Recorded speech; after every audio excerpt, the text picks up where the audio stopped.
Pemirsa, demikian perbincangan kami bersama dengan Bapak Branko Windu dan kami masih akan kembali dengan tema menarik lainnya terkait dengan mewaspadai kasus positif COVID-19 sudah tembus 600%. Kami segera kembali.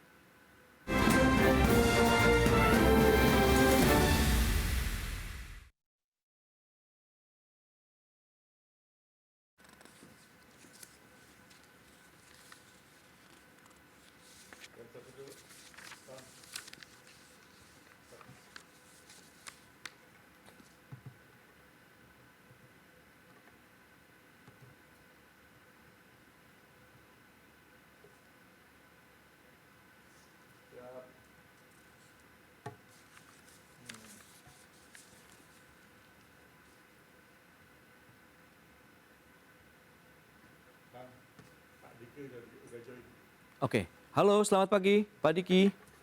Selamat siang. Oh, Wow. iya kalau di kita masih jam 10.30. Baik, Pak Diki terima kasih banyak atas waktunya. Nanti kita ngobrolin terkait dengan Sama-sama. penambahan yang luar biasa sekali nih kasusnya. Ya, Mas Prasetyo. Terima Ya, kasih banyak ya Pak Diki ya. Mangga sami-sami.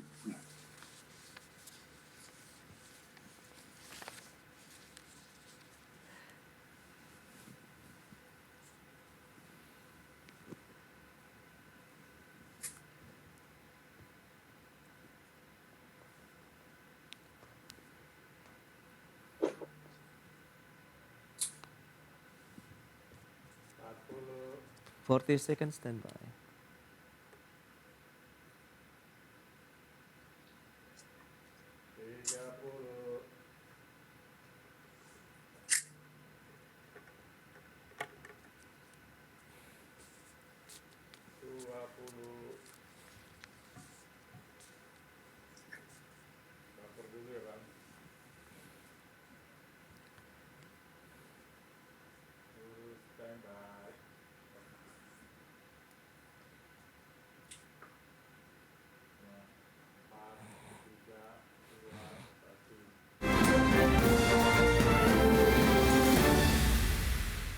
Ya, pemirsa, wabah virus COVID-19 hingga kini masih menjadi ancaman. Tidak hanya di Indonesia, kenaikan kasus COVID-19 juga melanda sejumlah negara lainnya. Dalam 28 hari terakhir, kasus COVID-19 di Indonesia naik paling signifikan, mencapai 620%.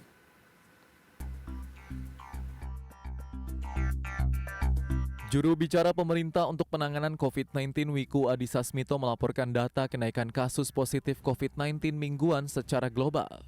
Kenaikan kasus COVID-19 di Indonesia paling signifikan mencapai yaitu naik 620% dalam 28 hari. Kemudian diikuti Bangladesh naik 500%, Inggris naik 380%, Italia naik 241%, dan Jerman naik 209%. Hal ini penting menjadi perhatian karena dengan meningkatnya kembali kasus pada beberapa negara tersebut, artinya kita perlu kembali waspada dan ini membuktikan bahwa COVID-19 masih ada. Wiku menambahkan di Indonesia sendiri selama 2 hari berturut-turut kasus harian terus berada di atas angka 2.000 kasus. Meski angka ini tidak lebih besar dari puncak kasus sebelumnya, namun periode saat ini periode libur anak sekolah yang cenderung meningkatkan mobilitas masyarakat ke tempat-tempat wisata. Ditambah mendekati Hari Raya Idul Adha tentunya juga akan meningkatkan aktivitas masyarakat. Dari Jakarta, Tim Liputan IDX Channel. Ya, pemirsa, untuk membahas tema menarik berikutnya, waspada kasus positif COVID-19 tembus 600%. Kita sudah tersambung melalui Zoom bersama dengan Bapak Diki Budiman, epidemiolog dari Griffith University, Australia. Halo, Pak Diki, apa kabar? Alhamdulillah. Terima kasih. Selamat sore waktu Australia. Oke, selamat siang untuk waktu Indonesia. Baik, Pak Diki, ini menarik kalau kita cermati dengan COVID-19 yang ternyata masih menjadi ancaman dunia begitu ya. Jadi tidak hanya Indonesia. Bisa Anda update terlebih dahulu nih sebenarnya bagaimana dengan kondisi COVID-19 secara global dan juga di Indonesia?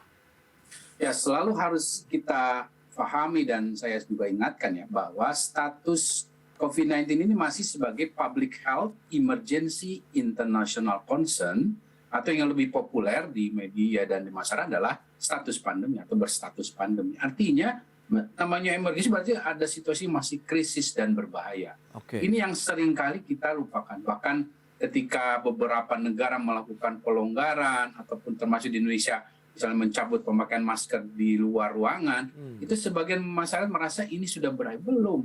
Dan bahkan situasinya saat ini bahkan jauh lebih serius ancamannya. Meskipun modal di masyarakat dalam bentuk modal imunitas saat ini jauh lebih baik, termasuk di Indonesia dengan capaian misalnya kurang lebih 70% untuk 2 dosis. Tapi yang hadir saat ini, subvarian BA4, BA5 ini memiliki kemampuan jauh di atas varian yang sebelumnya ada, ya dari kemampuan 3 hal nih, kemampuan menginfeksi dan menularkan, baik itu termasuk di situ ada kemampuan dia mereinfeksi, karena di faktor yang kedua ini dia bisa menurunkan efikasi antibodi entah dari terinfeksi maupun vaksinasi. Bahkan orang yang sudah 3 kali sekalipun bisa terinfeksi dan menularkan meskipun gejalanya sangat ringan atau tidak bergejala. Nah, yang juga perlu diwaspadai ini faktor ketiga, keparahan. Ini data di Jepang, bahkan apa yang terjadi di Belanda, di banyak negara Eropa, termasuk terutama Portugal saat ini yang sedang meningkat, termasuk Amerika, itu kasus kesakitan dan kematian, khususnya di kelompok berisiko tinggi, itu tinggi. Bahkan lebih tinggi dari pada waktu Delta. Nah, ini harus menjadi pesan penting ya buat kita, bahwa kita nggak bisa lepas dari situasi global. Jadi selama dunia ini belum aman, ya kita juga nggak aman. Apalagi kita bukan negara yang melakukan strategi sangat ekstrim seperti China misalnya. China itu bahkan sampai hari ini, rekan saya PhD di sini, pulang ke China, dia 21 hari Bang Prasetyo untuk menjalani karantina. Itu China tuh begitu. 21 hari siapapun masuk ke dia harus karantina. Terus tesnya itu 3 kali bahkan atas bawah ya. Atas bawah tuh ya mohon maaf saya sampaikan dari anus sampai juga di saluran atas. Ini karena mereka benar-benar menjaga tidak ada kasus gitu. Tapi kita kan nggak sanggup seperti itu. Nah, itulah situasi pada level global ini yang artinya bahkan dengan di tengah pelonggaran yang dilakukan hampir semua negara, yang tadinya jeda antar misalnya dulu itu misalnya di waktu Delta, Alpha, gelombang yang terjadi di Eropa, di Amerika itu duluan, mungkin 2-3 bulan lah jedanya dengan yang kita alami di Indonesia atau di region ini. Tapi sekarang jedanya memendek, mungkin 1 bulanan atau bahkan kurang di beberapa negara. Nah ini karena apa? Karena sekarang makin aktif, mendekati sebelum pandemi, aktivitas penerbangan dan lain sebagainya, sehingga virus ini juga lebih cepat, jauh lebih cepat. Dan banyak negara sekarang kan sudah menghilangkan karantina dan lain sebagainya. Ini juga akan berpengaruh pada kecepatan penyebaran satu varian baru. Bahkan saat ini saya sampaikan di India sudah ditemukan satu subvarian turunan Omikron lain yang juga cukup mengkhawatirkan, yaitu BA275 yang berpotensi membawa bahwa gelombang yang terjadi akibat BA4, BA5 ini akan lebih panjang. BA275 ini menjadi salah satu varian yang baru saja ditemukan kembali begitu. Apakah ini akan menjadi salah satu ancaman secara global kembali, meskipun kalau kita lihat nampaknya vaksinasi ini benar-benar menjadi salah satu benteng pertahanan yang terbukti begitu. Anda melihat perlu dilakukan apa lagi begitu langkah-langkah, karena kita tahu pemerintah Indonesia pun sudah menaikkan lagi nih level PPKM-nya dari 1 kemudian ke 2 dengan pembatasan sekitar 75% begitu. Anda melihat ini menjadi suatu langkah yang on the track begitu, sudah sesuai begitu dengan kondisi yang ada? Sebenarnya sudah on the track ya. Cuma walaupun harus selalu saya ingatkan, kita harus konsisten ya dalam. Jadi kita untung atau bersyukur pada tahun ketiga ini kita sudah memahami mana sih senjatanya yang efektif. PPKM efektif, 3T, 5M vaksinasi efektif. Namun PR-nya pertama adalah konsistensi. Kita sering naik turun dan kadang jadi terlalu longgar. Walaupun saya apresiasi juga PPKM masih dipertahankan. Dan saat ini kita tingkatkan untuk penguatan intervensi. Misalnya salah satu yang juga pesan penting dari belajar sekali lagi dari global, 2 dosis nggak cukup gitu. 2 dosis nggak cukup. Bahkan di Portugal, Inggris kita melihat pelajaran bahwa kalau 3 dosis itu luar biasa memberikan proteksi yang berlebih pada terutama kelompok yang berisiko tinggi. Bahkan saya bukan mengajukan dosis keempat ya. Di Amerika CDC menemukan kalau 4 dosis, satunya sudah dapat 2 booster berarti ya. Ini dia 4 kali jauh lebih kecil kemungkinan untuk mengalami seperti keparahan ataupun kematian seperti orang yang sudah mendapat 2 dosis. Nah ini Artinya buat kita akselerasi 3 dosis ini menjadi sangat penting. Bahkan saat ini ya sebetulnya harus kita dukung, misalnya penerapan secara wajib misalnya untuk orang bepergian atau syarat beraktivitas itu dengan 3 dosis. Ini bukan untuk membatasi sebetulnya, tapi untuk melindungi. Itu yang harus dilihatnya. Dan ini tentu harus diiringi dengan penyediaan sentra-sentra vaksin yang juga mudah diakses oleh publik. Dan kan memang juga 3 dosis ini kan gratis juga. Jadi sebenarnya tidak ada alasan selain ini terbukti aman, efektif dan mudah diakses oleh publik. Dan tinggal dilakukan literasinya. Dan sekali lagi, ketika ini saya selalu sampaikan, ketika satu gelombang itu berakhir, itu bukan berarti pandeminya berakhir. Ya, ketika gelombang itu berakhir, bukan berarti kita sudah bisa betul-betul bebas. Karena kita sekali lagi statusnya masih pandemi secara global. Sehingga kita harus mulai betul-betul berubah lah. Kita lihat di layar pakai masker. Ya sudah mau diwajibkan atau tidak, ya sudah kita ini harus berubah dari sekarang. Supaya kita bisa terus melakukan pemulihan, beraktivitas gitu dengan aman, lancar. Ya, vaksinasi dosis ketiga atau booster COVID-19 akan menjadi syarat perjalanan dan berbagai kegiatan masyarakat lainnya. Kebijakan tersebut mempertimbangkan tingkat vaksinasi di sejumlah wilayah luar Jawa dan Bali yang masih di bawah 50% untuk dosis kedua. Sementara untuk dosis ketiga masih di bawah 20%.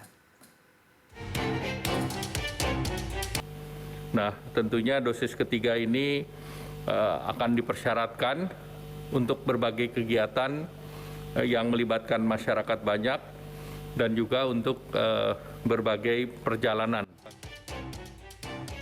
Demikian pernyataan Menteri Koordinator Bidang Perekonomian Airlangga Hartarto bahwa vaksinasi dosis ketiga atau booster COVID-19 akan menjadi syarat perjalanan dan berbagai kegiatan masyarakat lainnya. Berdasarkan arahan dari Presiden Joko Widodo untuk meningkatkan capaian vaksinasi dosis 1, 2, dan 3 akan segera disiapkan gerai vaksinasi di bandara. Gerai tersebut akan menyediakan penyuntikan vaksinasi COVID-19 bagi masyarakat. Airlangga menambahkan hal tersebut juga mempertimbangkan tingkat vaksinasi di sejumlah wilayah luar Jawa dan Bali yang masih di bawah 50% untuk dosis kedua, sementara untuk dosis ketiga masih di bawah 20%. Selain itu, pemberlakuan pembatasan kegiatan masyarakat atau PPKM di luar Jawa dan Bali diperpanjang hingga 1 Agustus 2022. Perpanjangan PPKM ini meliputi 385 kabupaten kota di level 1 dan 1 kabupaten di level 2, yakni Sorong di Papua Barat. Dari Jakarta, Tim Liputan IDX Channel. Baik, pemirsa, kita lanjutkan kembali perbincangan bersama dengan Bapak Diki Budiman, epidemiolog Griffith University Australia. Baik, Pak Diki, kalau kita cermati dengan informasi yang baru disampaikan, begitu memang akhirnya ada sedikit perubahan lagi nih, bahwa booster ini akan benar-benar menjadi salah satu persyaratan untuk kita melakukan perjalanan, kemudian aktivitas di masyarakat. Mengingat memang yang 1-2 pun masih terus dikejar untuk wilayah di luar Pulau Jawa dan Bali. Ini tanggapan Pak Diki, bagaimana? Ya, ini sekali lagi mengingatkan pada kita bahwa komunikasi risiko itu penting sekali ya. Bahwa ketika ada berita baik, ya kita sampaikan berita baik itu apa adanya, tapi juga kita ingatkan bahwa berita buruknya itu masih ada. Status pandemi masih, kemudian di tengah keterbatasan distribusi, pemerataan vaksinasi, ancaman varian baru, juga bahwa ini adalah penyakit yang ditularkan melalui udara, di mana artinya kualitas udara ini yang harus kita perbaiki. Dan itu belum bisa kita perbaiki. Sebagai contoh gini ya, di negara-negara maju, itu sekolah-sekolah sudah pakai AC-nya tuh HEPA filter, bahkan pakai indikator pengukur CO2. Bahkan kalaupun nggak bisa dengan penggunaan AC ya, dia memperbaiki ventilasi sirkulasinya. Itu karena ini adalah penyakit yang ditularkan melalui udara, sehingga kualitas udara harus kita lakukan. Di samping itu pemakaian masker itu menjadi penting, karena kalau kualitas udaranya belum bisa kita pastikan, ya masker itu menjadi kombinasi dengan vaksinasi tadi. Karena kita harus juga ingatkan, vaksinasi ini atau vaksin ya, ini bukan solusi ajaib, bukan solusi tunggal yang akan memastikan kita keluar dari situasi pandemi. Karena ini perlu ada kerjasama atau ada kombinasi dengan strategi lain. Dalam hal ini adalah 5M misalnya, dan termasuk juga jangan diabaikan kemampuan kita mendeteksi dengan 3T ini menjadi sangat penting. Dan bahkan definisi vaksinasi penuh untuk COVID-19 ini saat ini itu semakin mengerucut pada 3 dosis, ya, Bang Prasetyo ya. Jadi karena ingat, vaksin ini adalah vaksin yang sedang mencari bentuk definisinya gitu. Bukan dia baru karena artinya di pertanyaan masa keamanan efektivitasnya, enggak, wong sudah terbukti. Betul. Sudah diberikan pada 5 miliar manusia, aman, terbukti, dan juga efektif mencegah pencegahan parahan dan juga kematian. Tapi dia masih punya kelemahan, atau durasinya nggak bisa lebih dari 1 tahun, kemudian dia masih orang bisa terinfeksi, masih bisa menularkan, ya.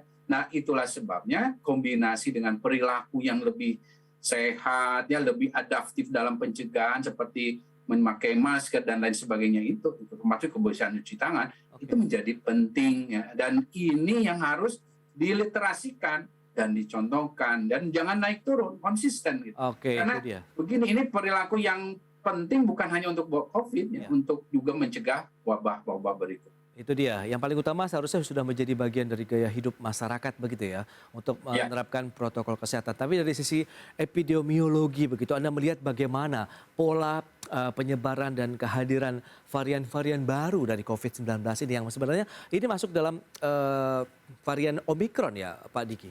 Betul. Jadi saat ini saya sebagai update ya, saya sampaikan bahwa varian Omikron ini menjadi varian yang memang varian of concern ya, yang mendominasi sejak kemunculannya sampai saat ini. Dan yang lain tuh terpinggirkan, bukan hilang sama sekali, tapi terpinggirkan. Nah, turunan-turunannya ini yang semakin mendominasi, yang antara lain BA4, BA5 saat ini yang sedang mengalahkan BA2 yang sebelumnya juga jadi dominan di dunia. Nah, ada karakter yang dibawa, jadi angka reproduksinya bahkan bisa 2-3 kali lebih tinggi daripada Delta.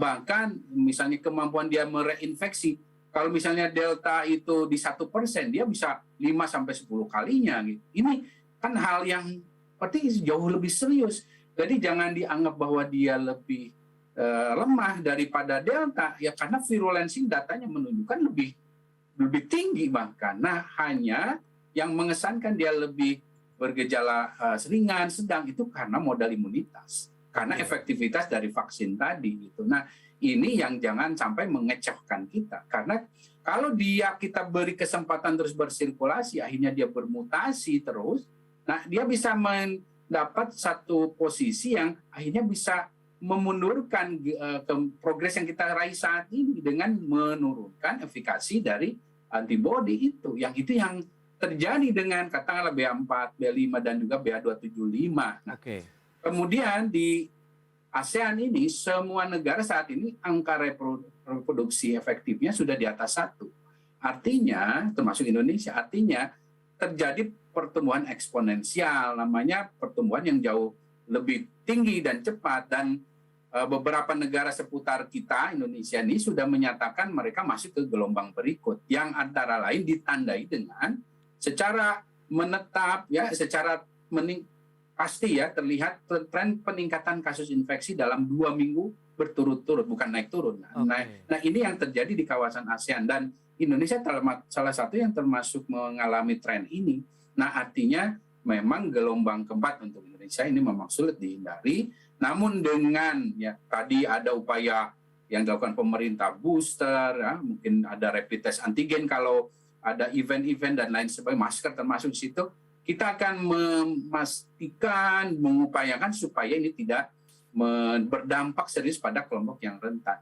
Bahwa ini terjadi puncak, iya, tapi pada giliran yang akan ada gelombang, tapi potensinya moderat dibandingkan dengan Delta, asalkan kita serius dengan mengejar tadi cakupan vaksinasi dosis 3 dan perlindungan dengan perilaku pencegahan yang adaptif tadi terhadap kelompok yang rawan. Karena masalahnya sebagian dari masyarakat kita ada yang belum bisa divaksin, ya, karena anak di bawah 3 tahun misalnya, atau ada yang memang kondisi tubuhnya. Nah, ini yang harus diperhatikan. Baik, nah dengan kondisi pembatasan yang dilakukan berarti PPKM lah misalnya begitu dan ini sudah ditingkatkan menjadi level 2, Anda melihat bagaimana? Mengingat ini sebenarnya menjadi suatu kebijakan yang bisa dikatakan agak sedikit mungkin agak berat begitu diambil pada saat aktivitas ekonomi kita sudah mulai bergerak begitu kemudian harus mengetatkan lagi nih aktivitas masyarakat dan juga akan tentunya berdampak terhadap ekonomi. Anda melihat bagaimana posisi Indonesia begitu? Ya, sebetulnya pemerintah harus juga mulai meliterasikannya begini ya, bahwa PPKM ini dia kan payung, ya, payung kebijakan untuk efektivitas intervensi yang ada, 3T, 5M, vaksinasi misalnya.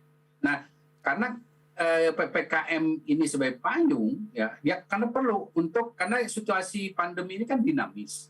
Kalau nggak ada PPKM sulit nanti mau untuk pembatasan, mau menerapkan satu regulasi ya dan lain sebagainya. Nah, dan ini terbukti efektif. Nah, ini yang harus disampaikan pada publik. Toh saat ini PPKM ini kan tidak dalam level seperti dulu 3, 4 atau darurat ya. Sebetulnya pada faktanya ya waktu saya kemarin mudik nih ke Indonesia, saya melihat ya PPKM 1 ya sebetulnya mendekati normal-normal juga ya.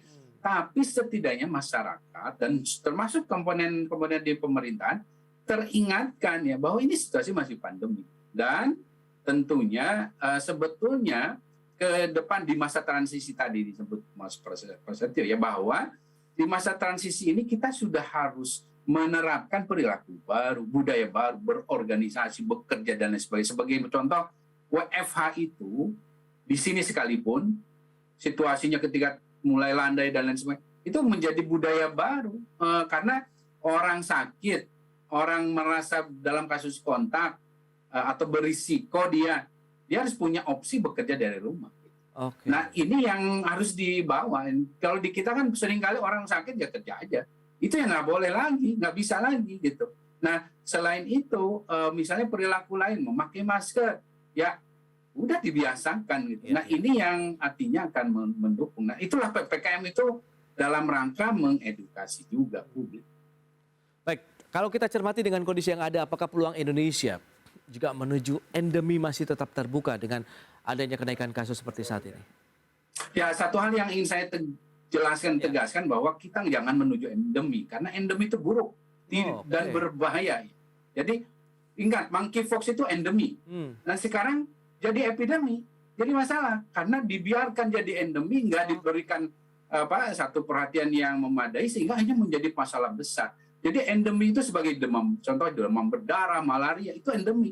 Itu orang meninggal setiap hari. Ada, walaupun jumlahnya mungkin sedikit. Tapi pada satu waktu, kalau satu penyakit dibiarkan jadi endemi, dia akan jadi lonjakan. KLB namanya. KLB, betul. Jadi tujuan kita, semua negara, kebetulan saya jadi advisor untuk WHO, untuk pemulihan pandemi juga ya, bahwa kita harus menuju ke terkendali, Mas Prasetyo. Jadi, pasca pandemi terkendali, COVID-19 yang memang ini sulit untuk hilang, tapi jangan ke arah endemi, karena toh buruk-buruknya itu jadi ke endemi, tapi paling buruk itu ada namanya epidemi. Nah, toh sebetulnya saat ini sebagian wilayah kita itu ada yang sudah dalam status endemi, karena endemi itu kan ditandai dengan angka reproduksi yang 1 paling tinggi atau di bawah 1. Itu indikator pastinya. Nah, tapi itu bukan berarti nggak ada yang meninggal, bukan berarti nggak ada yang masuk rumah sakit. Jadi kita harus menuju ke pasca pandemi ini ya terkendali. Itu yang harus kita tuju. Dan saya yakin kita bisa. Oke, tinggal kita bagaimana tetap saling bergandeng tangan begitu ya untuk mengatasi pandemi COVID-19 di Indonesia. Baik Pak Diki, terima kasih banyak nih atas sharing yang Anda sudah berikan untuk pemirsa IDX Channel. Selamat melanjutkan aktivitas Anda kembali. Salam sehat. Selamat sore. Pak Diki. Salam sehat. Assalamualaikum. Baik pemirsa, 1 jam sudah saya menemani Anda dalam Market Review. Saya Prasetyo Wibowo beserta kerabat kerja yang bertugas undur diri. Terima kasih dan sampai jumpa.